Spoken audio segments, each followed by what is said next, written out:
So this morning, for those of you that are new to Dharma Sunday, there's usually one or two people or more that are new to our Dharma Sundays in zooming in. So we begin with practice, or at least this is how I do my Dharma Sunday. Who knows what others are doing on their Dharma Sundays? But I like to begin with practice, and because really practice is where it's at when it comes to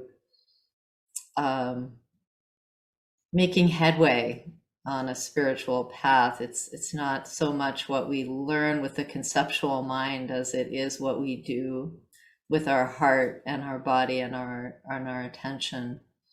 So we'll start with practice. That'll be about a half hour of sitting practice. And for practice, I usually encourage people to turn their gaze away from the screen, or at least partially away. I mean, sometimes it can help to glance at the screen to remind yourself, oh, I'm held in this field of practitioners, and sometimes that can help. But ultimately, to give yourself a rest from the screen. So we'll do that about half hour, and then come back together for. I'll share some reflections with you, and this morning it will be on belonging. And then we'll open it up for you to ask your own questions or to reflect on what you heard, contribute your voice and to the teaching and to the unfolding of our being here together and in the spirit of belonging.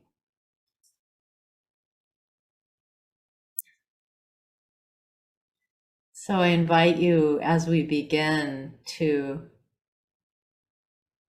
get comfortable for the practice. And what I'm going to do is to share with you my view here.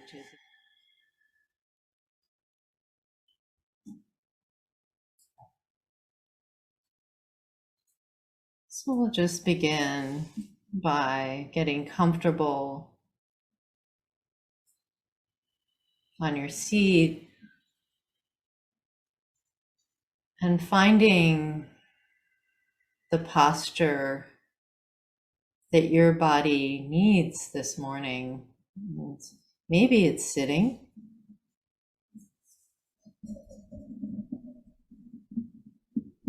But maybe it's child's pose or on your back. Just asking your body what it needs.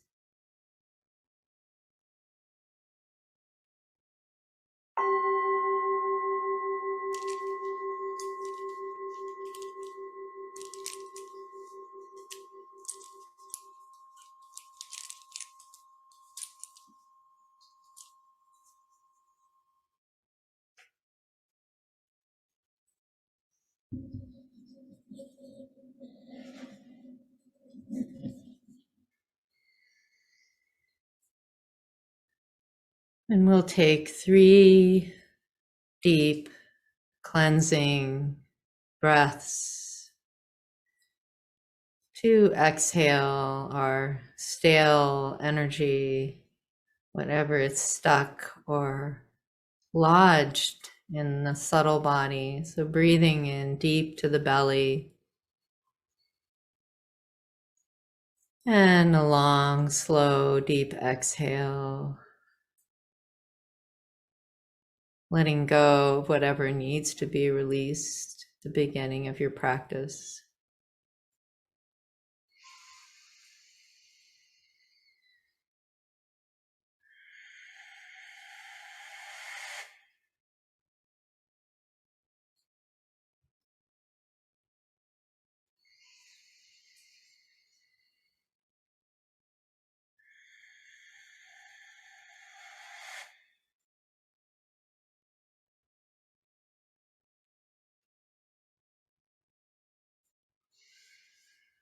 Coming back to the gentle breath. Breath, breathing you.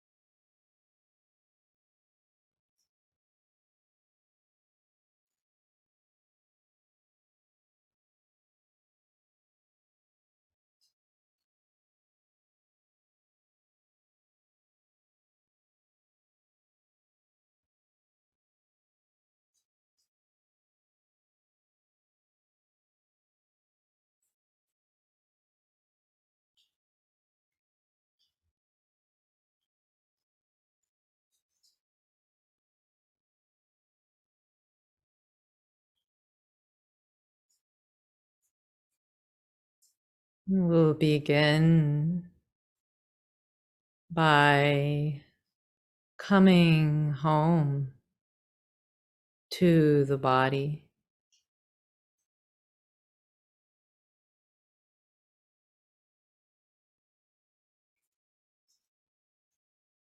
down from the thinking mind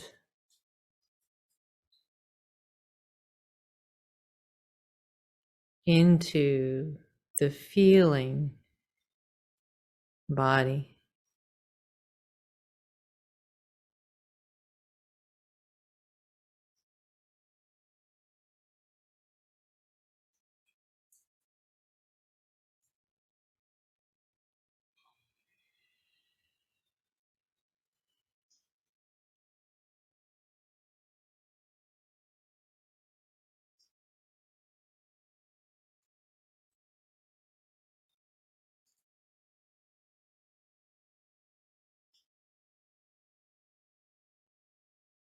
Coming all the way down to the base of the body,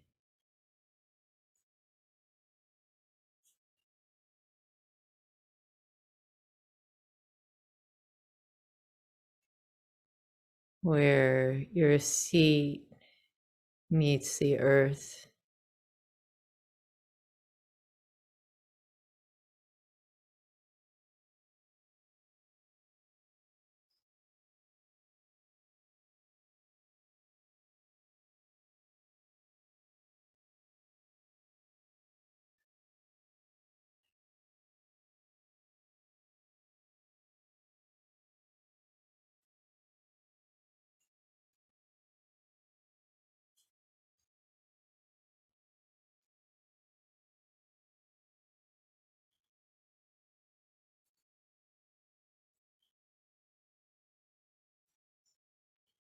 And noticing how the body knows it belongs to the earth.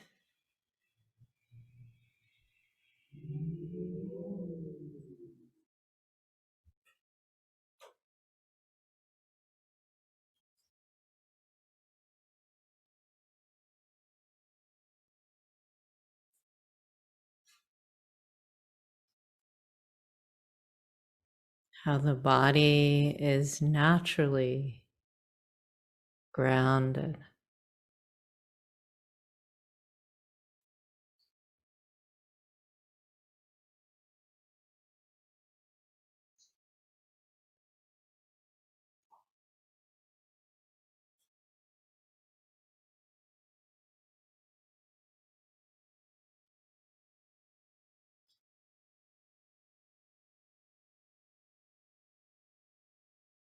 The body belonging.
And noticing that, wow, this body is stable and grounded.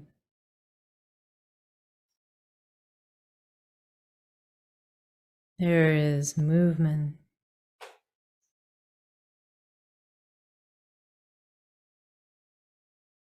This fresh, bright inhale. This warm, soft exhale.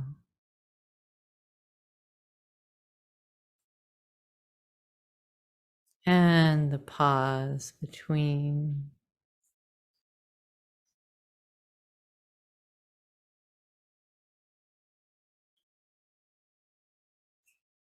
Breathing in the exhale of the trees. Breathing out the trees. Next inhale.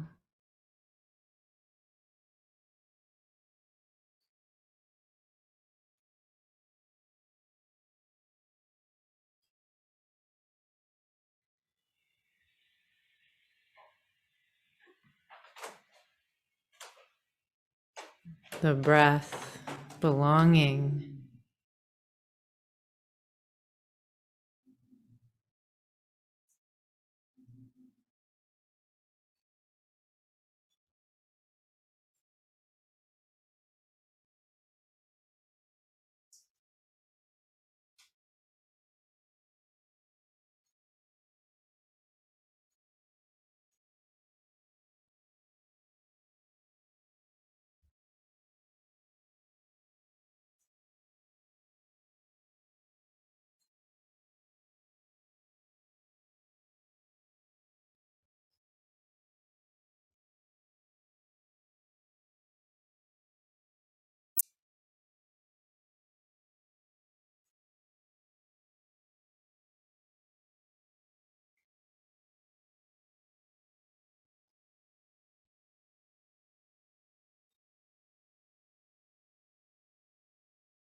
And noticing that while this body is grounded, steady,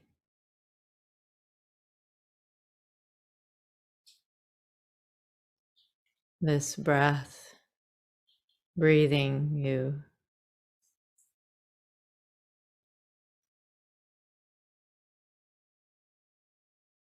The mind is expansive and open, taking it all in.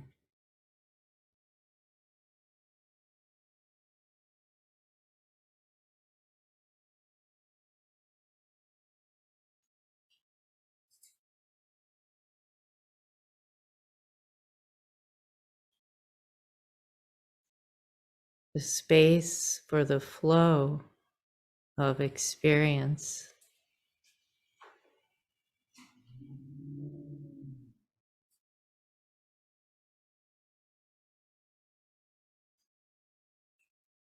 The feeling of the air on your skin.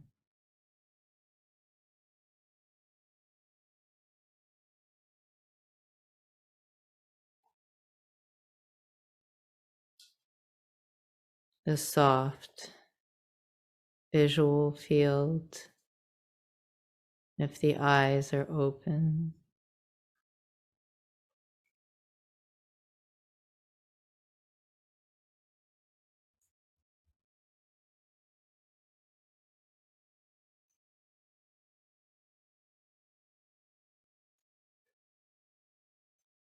the sounds coming and going in your auditory field.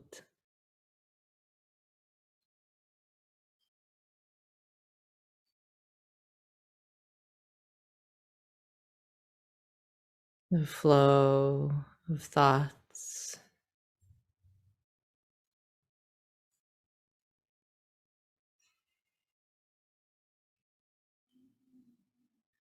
The residue of feelings.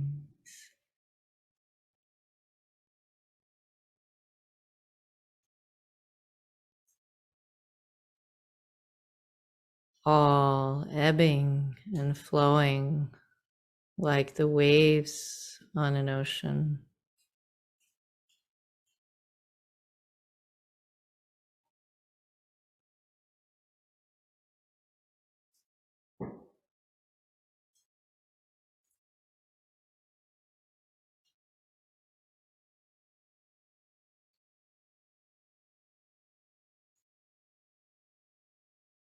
Where does the knower end and everything else begin?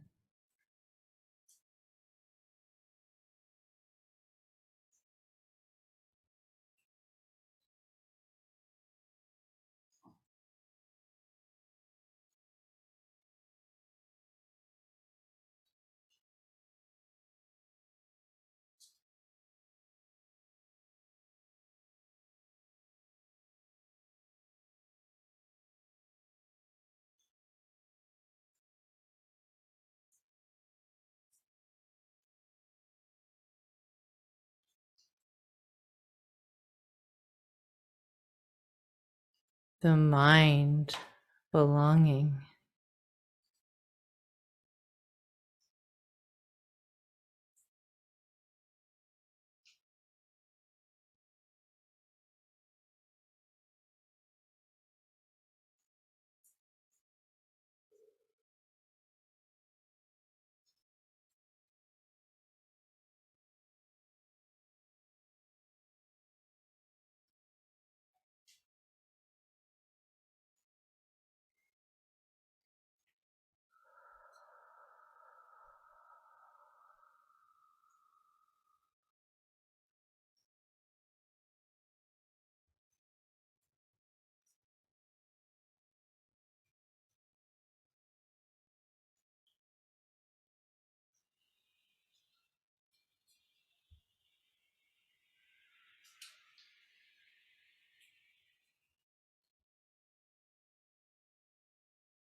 And when the mind becomes distracted,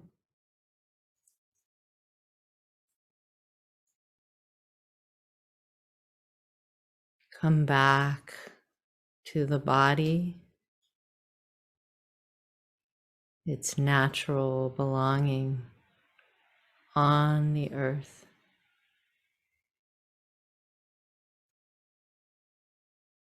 grounded,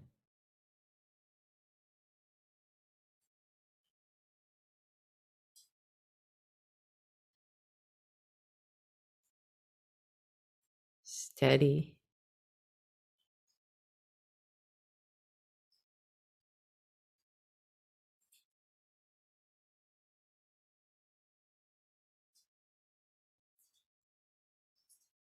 stable.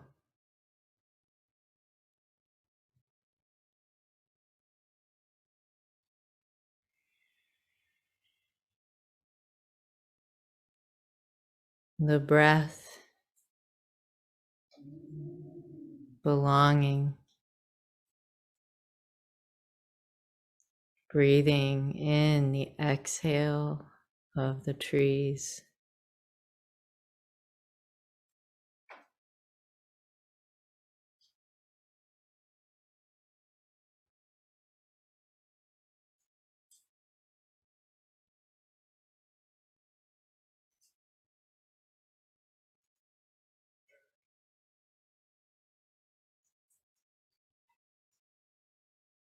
breath belonging to the planet.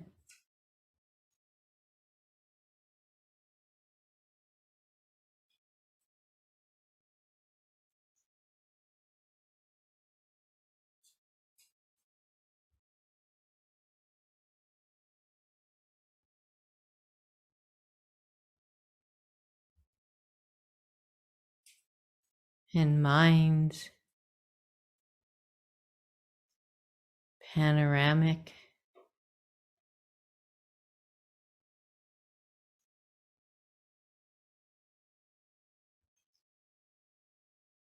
radically present, open,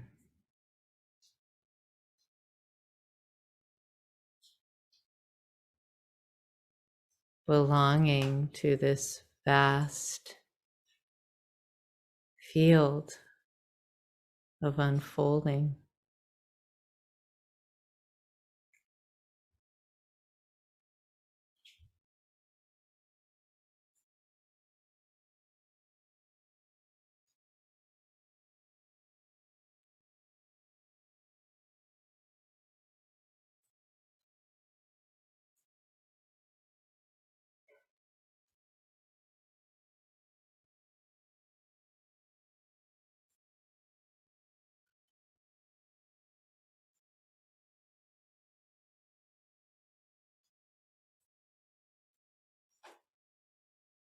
Nothing to fix,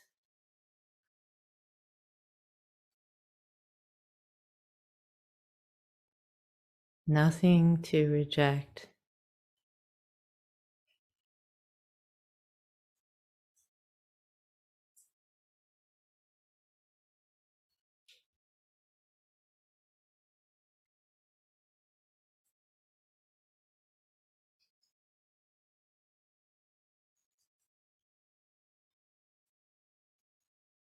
Just here,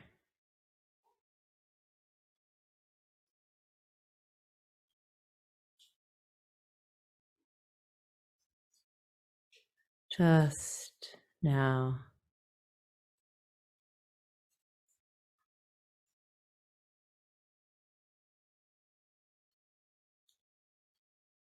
just this.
I'd like to invite you to stand for a moment. You're welcome to join me in a stretch. So inhaling the arms up and grabbing a wrist, and exhaling over to one side. A nice stretch in the side body.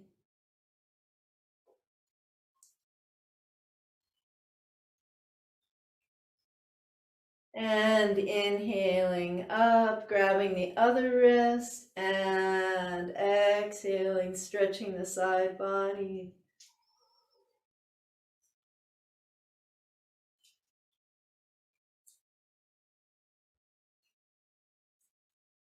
Inhaling up and half moon stretch.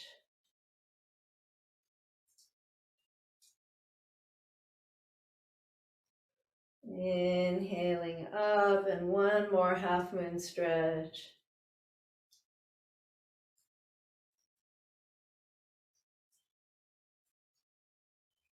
And inhaling up, stretching tall, tall, tall, tall, tall. And we'll swan dive over the legs so you can get a nice stretch in the back of your legs. So that's coming over and all the way down into a nice stretch, dangling the arms, the head, moving the neck from side to side, swaying the hips.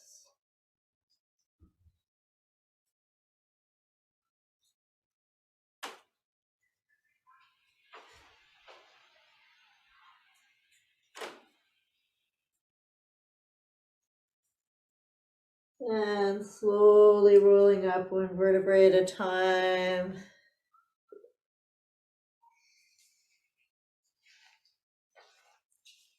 And coming back to our seated position. We're going to take another break too in a little bit, but just want to keep our blood moving.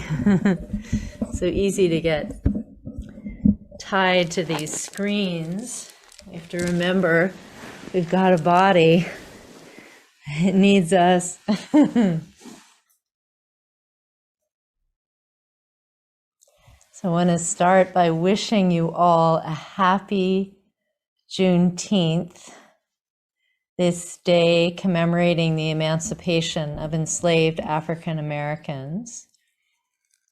And it marks the anniversary, which I didn't know somehow until just today, of the announcement of General Order Number 3 by Union Army General Gordon Granger on June 19th, 1865, proclaiming freedom for enslaved people in Texas. That was a landmark proclamation in the South. And Texas is the origin of one half of my family, my mother's side of the family. So when I was looking at that, I was realizing that my mother grew up knowing that. And there's a wonderful op-ed in the New York Times today written by a Texan about the Juneteenth holiday and her thoughts on it. It's really good if you want to take a look at it. So this is our nation's youngest holiday, and it was recognized by the Biden administration during the pandemic in 2021, which is a great thing.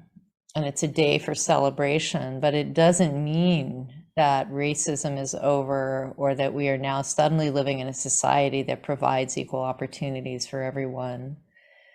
Racial profiling and economic disparities, healthcare disparities, spiritual disparities, and unconscious bias remain. We have a long way to go as a country, as individuals, and as a spiritual community to evolve from othering to active inclusion of the global majority. And that feels very appropriate to today's talk, actually, that we can't fully understand belonging without also encountering this othering that we do and need to work on. So something to keep in mind as we explore and delve into this topic of belonging. So, well, I want to talk about belonging. There's no way to get to belonging without a personal inquiry into the truths of how we have excluded. So while belonging can become a deep spiritual practice, it involves grappling with othering and exclusion. To belong to another is powerful, or to others. To belong to others, or a sense of belonging, is powerful, but it is even more powerful when we open our doors so that others can walk through and belong to us. So that also leads me to acknowledge our second holiday, which is Father's Day. Father's Day commemorates the devotion of caregivers to their offspring. It's a day of gratitude and an opportunity to remember kindness, which is also a deep spiritual practice, very connected to belonging. So I want to start today this talk on belonging, remembering the kindness of my father, whose name was Will. My father taught me how to whistle. He taught me how to watch clouds and how to find belonging in wild spaces. He's a part of my narrative of belonging.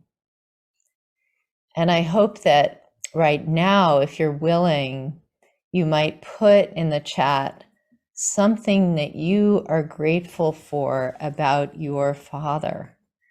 And it could just be one thing about your father. And when I say your father, I mean this in the broadest sense. Your biological father, maybe a chosen elder who you think of as father-like. Sometimes in our practice in the Buddhist lineage, we talk about the lineage as being our fathers and mothers, that the lineage, our ancestors as being our fathers and mothers. So I mean that in the broadest sense. So something that you're grateful for about a father, someone that was father-like to you, just so that we can connect to each other around that topic. And, oh, I see that's there. Affectionate gaze, sense of wonder, calm presence, grace and courage, taught me how to be curious, how to ride a bike, love of sunsets. Oh, I love it. Oh, you can look over in the chat and see these things that our fathers embodied for us. So powerful to have those early embodiments of kindness and care. And so I am asking us to do this because our sense that I belong or I don't belong is tied to memories of our relationships to our caregivers. When we sit with these feelings of belonging or not belonging, or at least when I do, there is this arising of the memories of belonging or not belonging, and these can be very powerful to work through what it means to have this sense of belonging. So to start to inquire into these feelings of belonging implies a deep dive into those early relationships. That may be where it takes us as we think of belonging as a kind of a practice, which is what I want to talk about today. Belonging as a practice. So I've been thinking about belonging a lot myself because of losses that I've experienced during the pandemic, and you too have undoubtedly experienced during the pandemic. Some of those losses have to do with community and with relationships that we were used to sustaining and fostering when we were in person.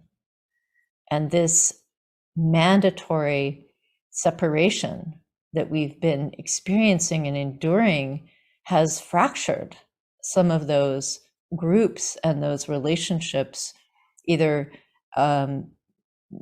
because we aren't able to get together in person, or sometimes because the distance that has been enforced by the pandemic that we have needed to sustain for our health and the health of others has caused us to drift away from those who we felt we once belonged to, and we felt belonged to us, this mutual sense of belonging.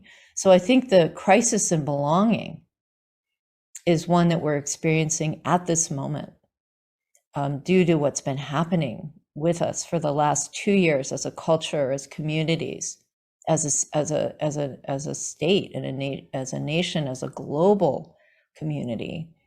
This loss of sense of circles of belonging that have been more important than we knew.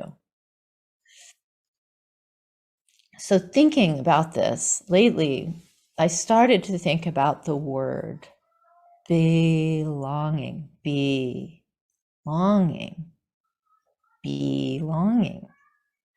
What does it mean to belong?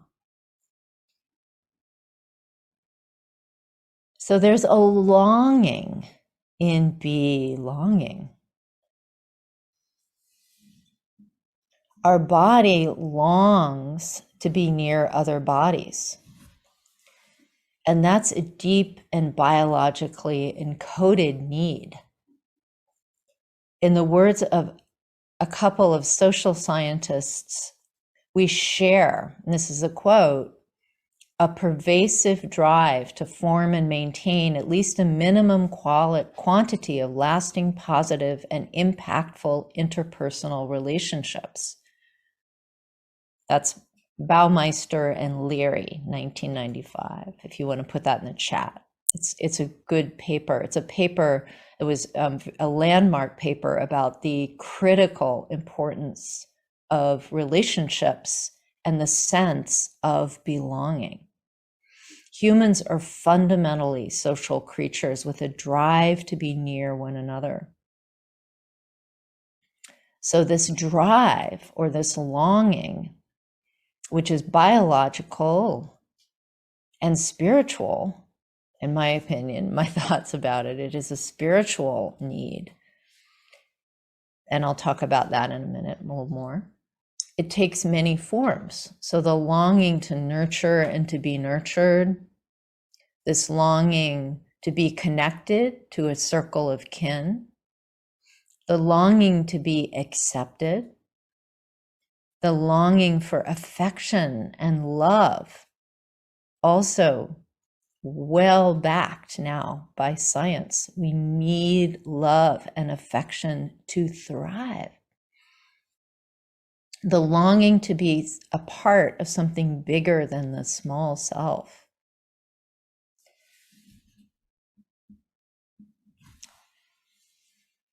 So I'm just going to insert a story here. A couple of days ago, I was going to go on a hike with a friend, and we couldn't go because she has a herd of goats. She lives in Western Massachusetts and has a herd of goats. And one of her goats decided to have her babies on the morning that we were going to hike. So she invited me to come to her place because she couldn't leave the mother and the babies. So I did. I went there to her place. I had never seen a goat kid before. And I arrived right after the babies had been born and broken out of their sacks. And they were just standing up, incredible, right? Can you imagine a human baby coming out and standing up? I mean, these goats, they come out and within half an hour, they're standing up and they're starting to take their first little baby steps. These goats were so amazing, so amazing. This to see something in its first 2 or 3 hours of life and to see what it is doing. So what these goats were doing right off the bat was they were bonding with their mother and with us, the large bodies in their manger.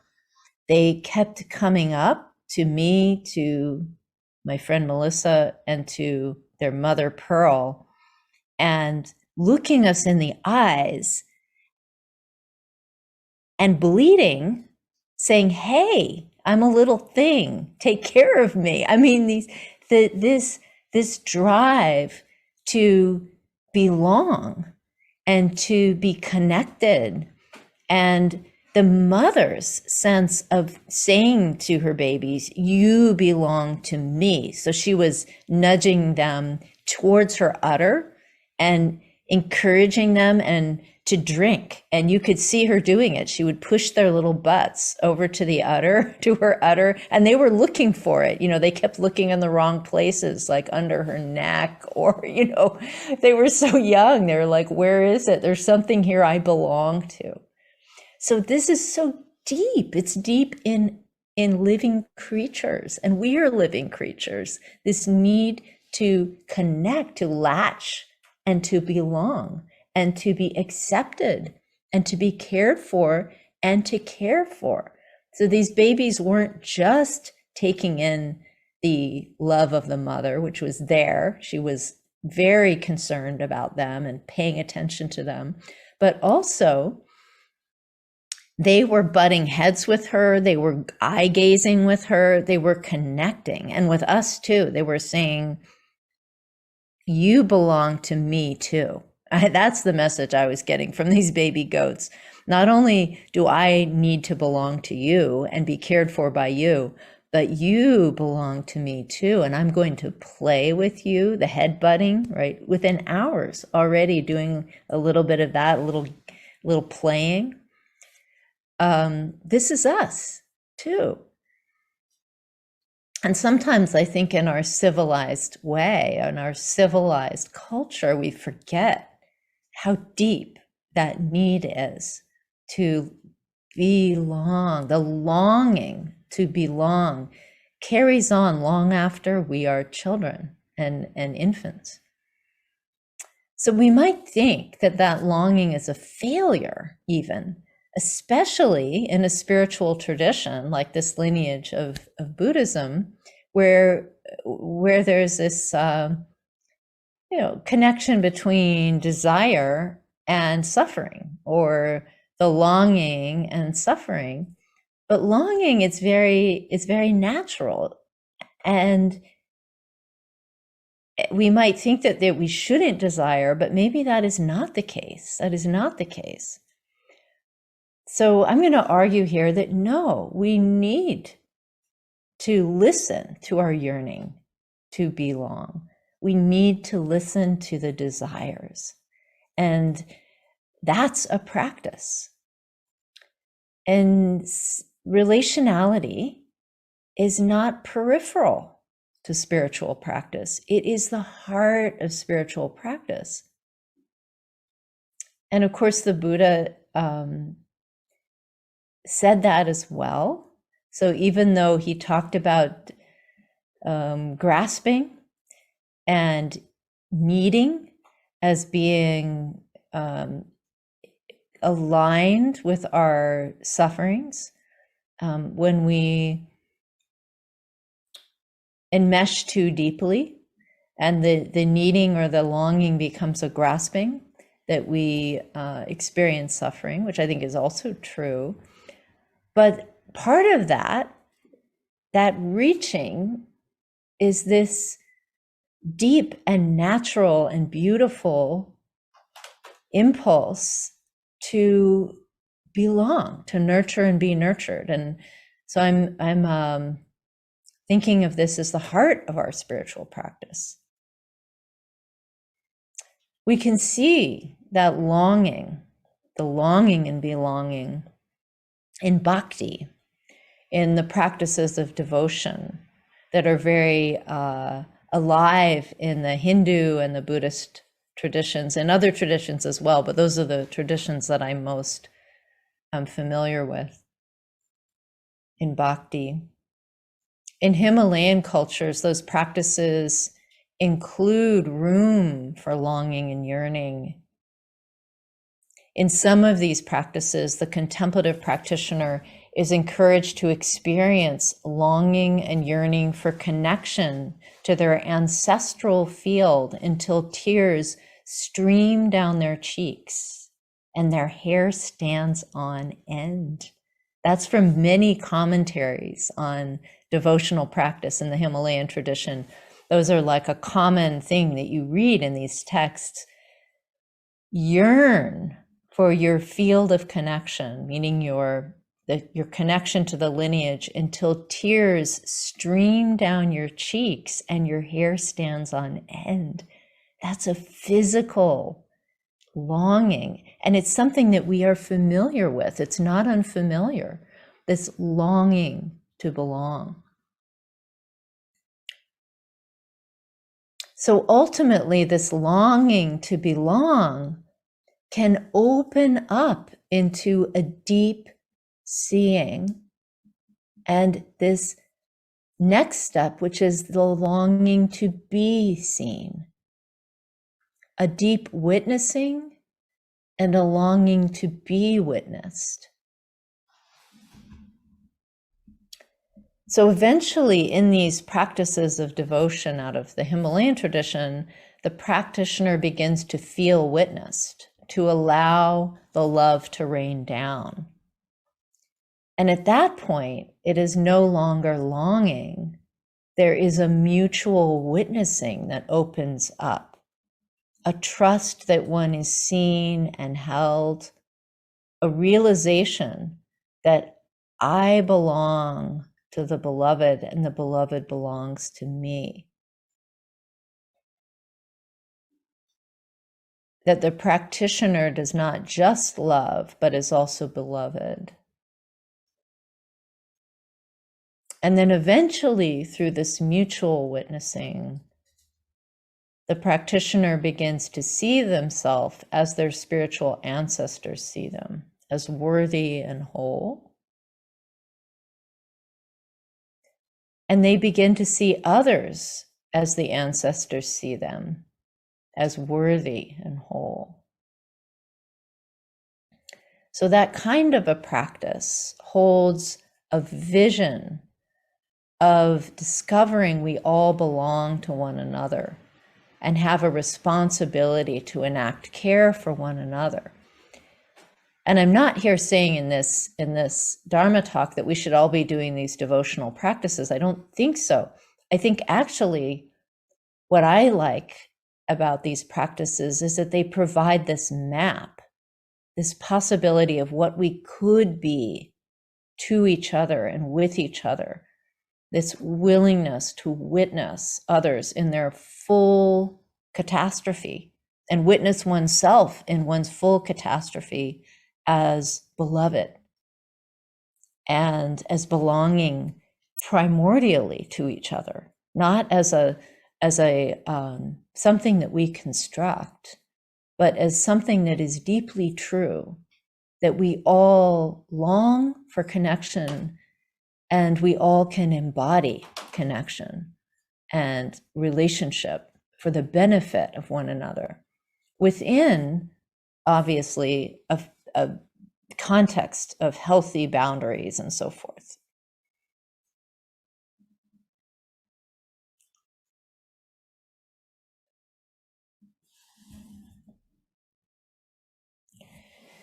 So longing can be an expression of the heart, an acknowledgement of the pain of separation, and a surrender to our deep need for connection. longing to belong is a kind of a devotion to the possibility of wholeness. So maybe when we long to belong, what we are really seeking is to be in the wholeness with another or with others, to feel wholly seen and to be able to see. And this leads me from longing to being, which is actually where those particular devotional practices end up, like where they're taking you on the journey is from longing to belonging to being, to a vast belonging. So what do I mean by that? What about being? So longing, belonging, longing is the second part of that word. The first part of that word is belonging. You have to plug in here in this modern world.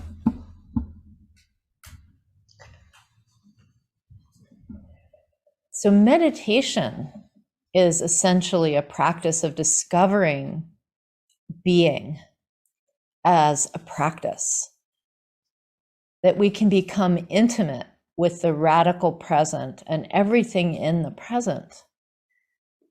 When we practice meditation at its most essential, in its most essential form, we drop the doing, and we enter into this space of just being. So when we go from doing to being, we notice that the doing has been driving the bus, and we've been living ahead of ourselves in the future, down the road, a time that has not yet arrived. Meanwhile, a now has been occurring right out the window of this bus that we so often fail to notice.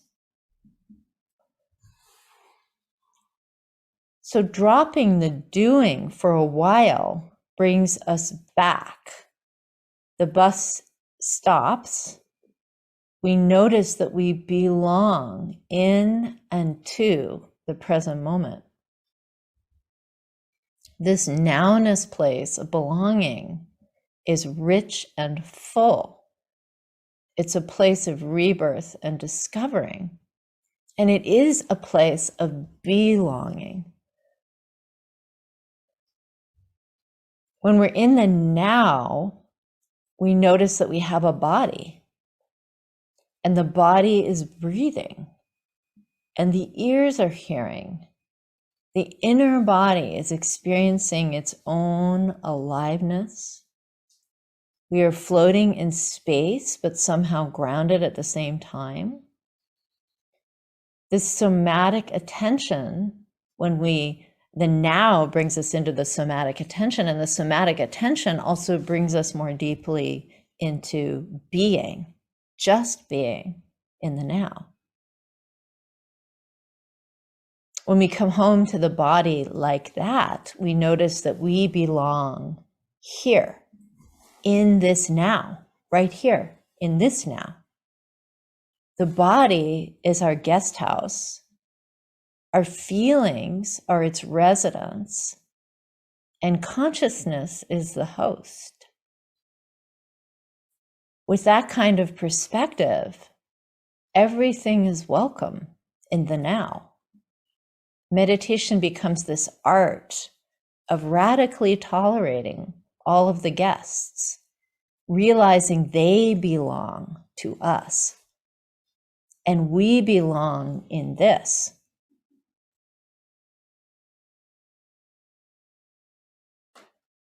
So when we slow down and we take in what is actually happening right here and now, we notice the body is the guest house, but we also notice that this consciousness is not stuck in the guest house. It's not stuck in our skin. The body-mind is permeable. This is what we notice when we sit and sit and sit in the now. As we practice, we gradually notice that the meditating mind is not separate from what it is experiencing. It belongs to what is happening. The idea that there's a self and there is something to be known comes into question.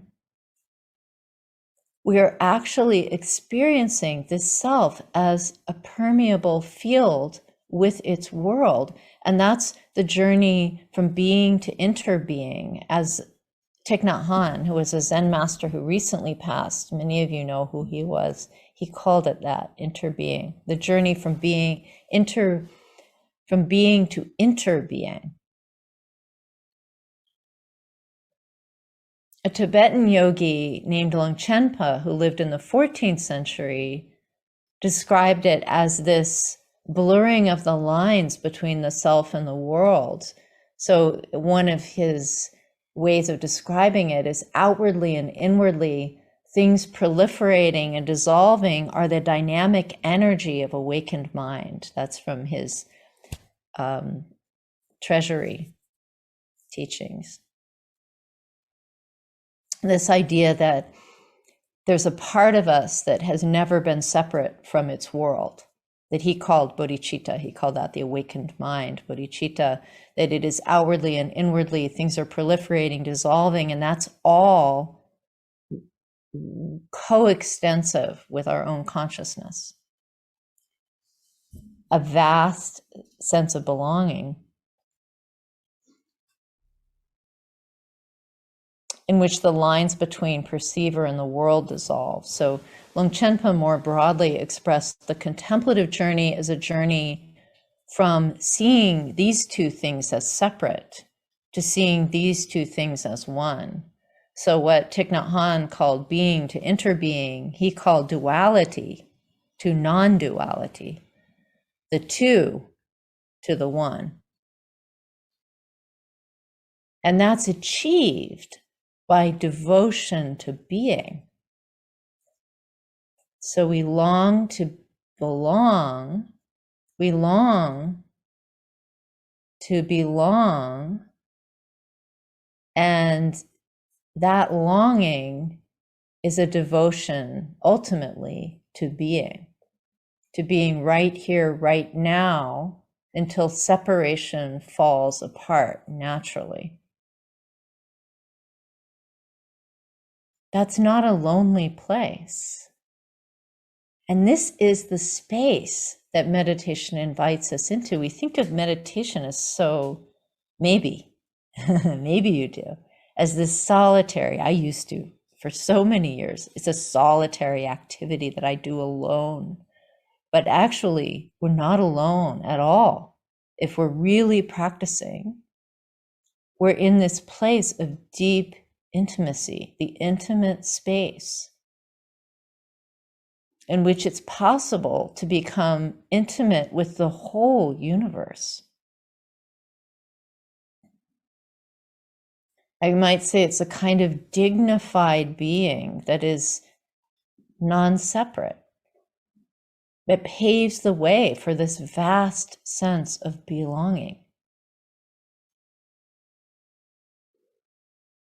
This is a view or a framing that we primordially belong to our world. We don't have to construct a situation where now we belong.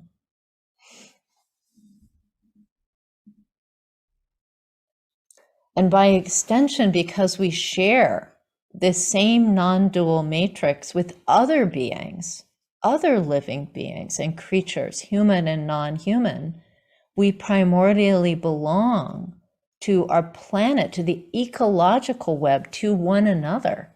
We belong to each other primordially.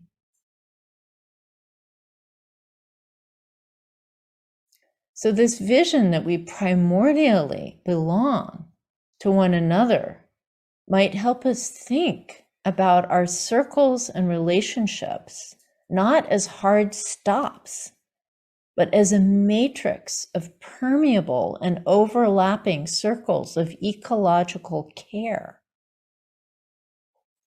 Belonging then becomes an ongoing practice of weaving the web and reciprocity rather than membership in one or two groups, which is more the hard stop notion of what it means to belong. There's a boundary and there's a group, and here's another group, belong to this group and that group.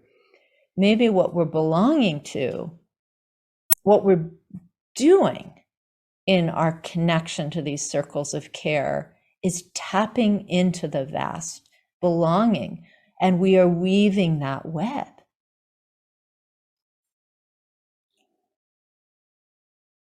So that this ultimate self-sufficient belonging exists, however, might give us the notion or the impression that nothing else is needed. That is all I need to do is remember the vast primordial belonging.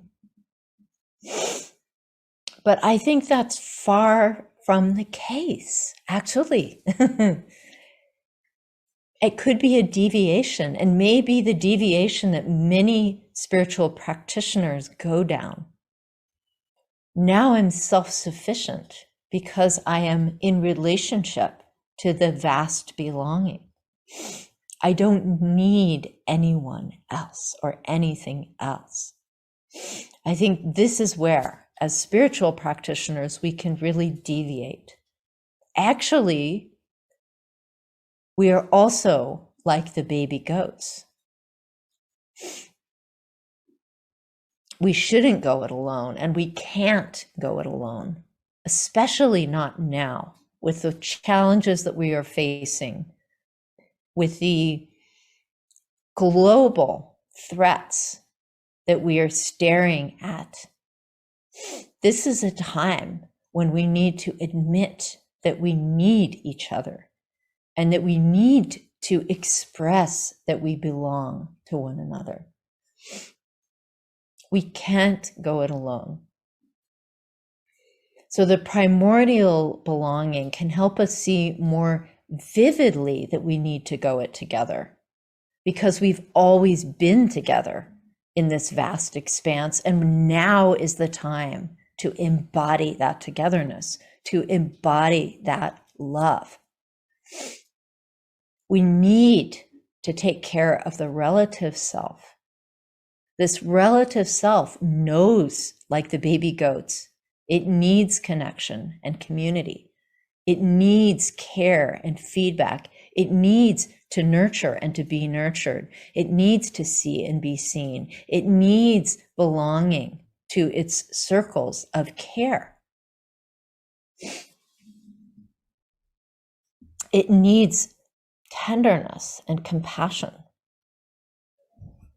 This is true for the relative self and for the relative selves of others. It may take a village to raise a child, but it also takes a village to raise an adult. I believe that the science is true, that we thrive on connection and relationship. We need each other. We need sangha, community, kin, family, pets, friends, whatever it is, however it is that our circles of care manifest. The Buddha told us so in different words and language. So we sometimes think of the Buddha as someone who went away from his family and went off on a solitary journey and found enlightenment. But actually, the Buddha ended up deciding that what he needed was to choose his kin, which is what he did. He chose his sangha. He created community. And he spent most of his 80 years, almost all of it, deeply embedded in circles of care, in communities. He spent his life in villages and moving from place to place with his community of monks and nuns. In his own, that was his own context, his own way. And once one of his disciples came to him, noticing this perhaps, boy, we're spending an awful lot of time together. us meditators. Maybe Ananda, I like to imagine, what was Ananda thinking? And I like to imagine them in the Indian countryside, undoubtedly, right? Buddha sitting under a tree. It's hot in India. If you can be outdoors under the shade of a tree, that's probably where you were, northern India. And Ananda said, Buddha, surely the sangha is half of the spiritual life. Ananda said, with a question mark, surely sangha is half of the spiritual life. Yes? And the Buddha replied, oh no, Ananda, no. Sangha is not half of the spiritual life. Sangha, Ananda, is the whole of the spiritual life. Famous quote from the Buddha, my favorite quote, perhaps. So the Buddha felt that belonging and the sense of being embedded in a circle of care, sangha, is not, that's one name. Sangha means a collection of virtuous people, actually. Important to think about that. When I say sangha, I don't mean the Buddhist community. I mean the circles of care, the virtuous groups, the loving groups that we are connected to, interwoven with. The matrix is sangha. So the Buddha felt that belonging and the sense of being embedded in this matrix is not an optional part of the spiritual path. He framed belonging in the matrix as the spiritual path. That is the spiritual path. It is what it is that reciprocity, that connection, that loving witnessing and being witnessed, learning how to do that with utter integrity and openness and presence is the spiritual life. And love is the spiritual life. So if this is so, the vast belonging is not an escape from our need to belong on a relative level, not a place that we go to space out in the vast expanse without our needs for relationship and love and circles of care. The vast belonging reminds us that we primordially belong to the universe. We belong in our circles of care. We belong to one another. The vast belonging is an ecological belonging. The ecological belonging is what might save this world. And I think this is the spirituality of the future, is the ecological belonging. And that is knowing that the wild world has always been sacred and it has always been our home. The ecological belonging will happen when our human bodies recognize that the wild is their home, the home for our bodies. And when we begin to understand that human is a construction and a label that we use to justify our species' superiority, when we start to understand that wild animals are our kin. And this is a wisdom that indigenous cultures have long known to be so. So this spring, I visited the Indigenous Cultures Collection at the McCord Museum in Montreal. And this is an extraordinary exhibit.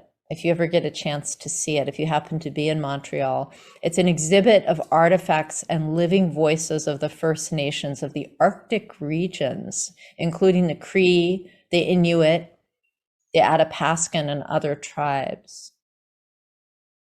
So these tribes speak of a vast belonging, a sense of the universe, but especially the wild spaces being home.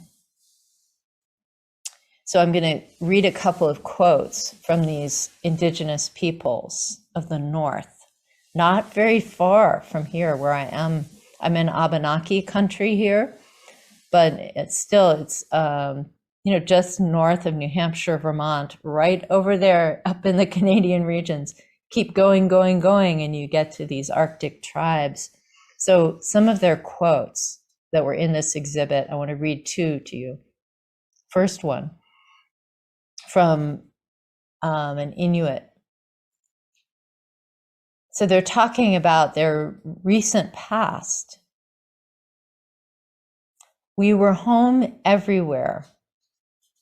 The forest was our drugstore, our pantry, our church, our school. You could do everything on the territory. That's why when we moved by canoe, we were never homesick. We were always home. And another one of them said, the word house does not exist in Cree language because where you are becomes your home. Your house is always there, no matter where you are. You are home everywhere you go on the territory. So this is nomadic indigenous consciousness, that the vast world is our home. We belong in the home of this wild, natural world. And there is a connection, I think, between home and belonging. Where we feel at home is where we sense belonging. This adds a dimension of wisdom to Longchenpa's vast sense of belonging to the entire universe. To belong to the universe includes ecological belonging. And right now, in this time and place, there is an ethics to this kind of belonging. It may be our path to getting off this treadmill of othering our natural world, of identifying it as resources for our consumption. And in the process of that way of thinking, we are destroying our home, and with it, our sense of belonging. So perhaps right now, as a community of practitioners, of meditators, of contemplatives, we have a power in that to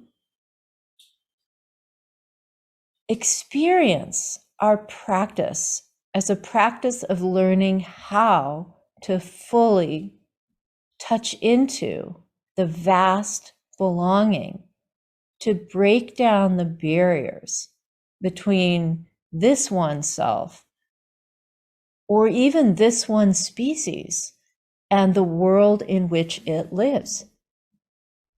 Our acts of meditation can become these radical acts of embodying a deeper sense of belonging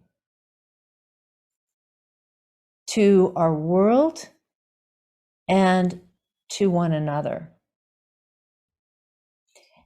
And from that, we can think from there about how we might live in accordance with the world we wish to see. So those are some of my reflections this morning on belonging that I wanted to share with all of you.